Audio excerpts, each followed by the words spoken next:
Welcome to Magic Podcast, your personal podcast. Today, we're diving into the crucial topic of mental well-being in the workplace. This isn't just about feeling good, it's about fostering a supportive and inclusive environment where everyone can thrive. Absolutely. Mental health is often overlooked, but it's fundamental to overall well-being, productivity, and even physical health. So let's unpack this training document. What's the main goal here? The core purpose is to start a conversation, to open up dialogue about mental and emotional well-being. It emphasizes that supporting and navigating these conversations is key to creating that inclusive workplace we talked about. I see. So it's not about providing clinical advice, right? More about building awareness and skills? Exactly. This training avoids clinical guidance. It focuses on equipping individuals with the language and tools to discuss mental health openly and supportively. The objectives are clear. Understand what mental health means, recognize its impact on overall well-being, and learn strategies for managing it. So before we delve into management strategies, let's clarify what constitutes good mental health. What does the document say about that? It defines mental well-being as more than just the absence of illness. It's a state of well-being where people realize their potential, handle life's stresses, work productively, and contribute to their community. It's a continuous journey requiring self-awareness and personal growth. That makes sense. It's about actively cultivating a positive mental state, not just passively hoping for its presence, right? Precisely. And it's directly linked to our physical health. The document highlights how our mental state influences our thoughts, emotions, relationships, and decision-making abilities. Many factors play a role, including our relationships, opportunities, and environment. Right, it's a holistic view. The document also discusses the physical effects of mental health, especially relevant for demanding jobs like those in data center security. Can you elaborate on that? Sure. It points out that the high-pressure nature of security work demands constant vigilance. Adequate rest is crucial. The document gives examples of how poor mental health can manifest physically. For instance, emotional effects like anxiety and sadness can lead to physical symptoms like fatigue and muscle tension.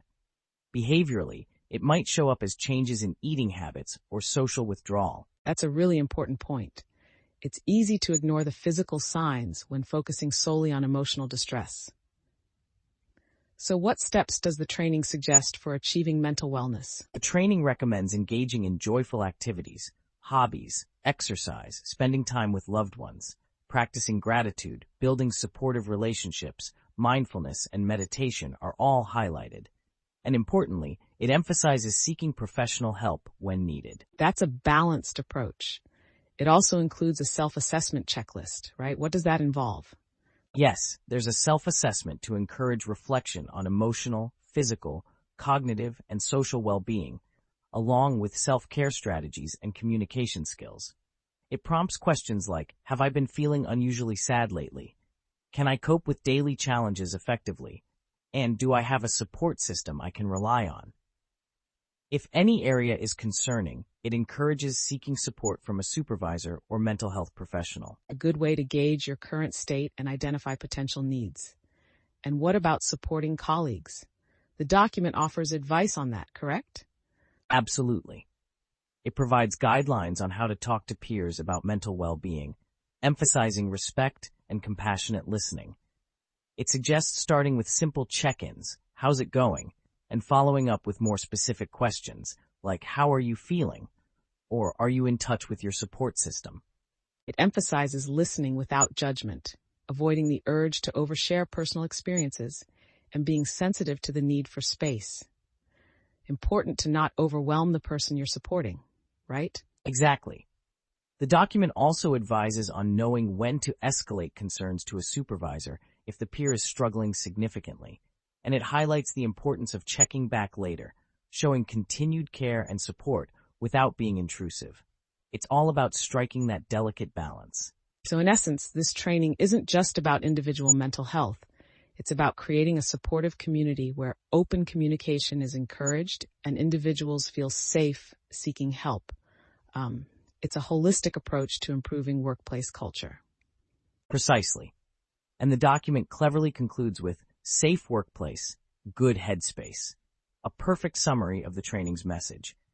It emphasizes the interconnectedness of workplace safety and mental health, and the importance of building a culture of care and support within the workplace. I think that's a really powerful message. It's a call to action, not just an informational session. It encourages proactive steps toward creating a more supportive and understanding environment. A key takeaway is that prioritizing mental health isn't selfish. It's essential for productivity and overall well-being. Absolutely. And that quote from Mel Robbins at the beginning really hits home. Your mental health is everything. Prioritize it. Make the time like your life depends on it, because it does.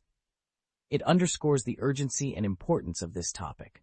So listeners, remember to prioritize your mental well-being and reach out for support when needed. This training is a great resource, and we hope this podcast has been helpful in highlighting its key points. Thanks for joining us on Magic Podcast.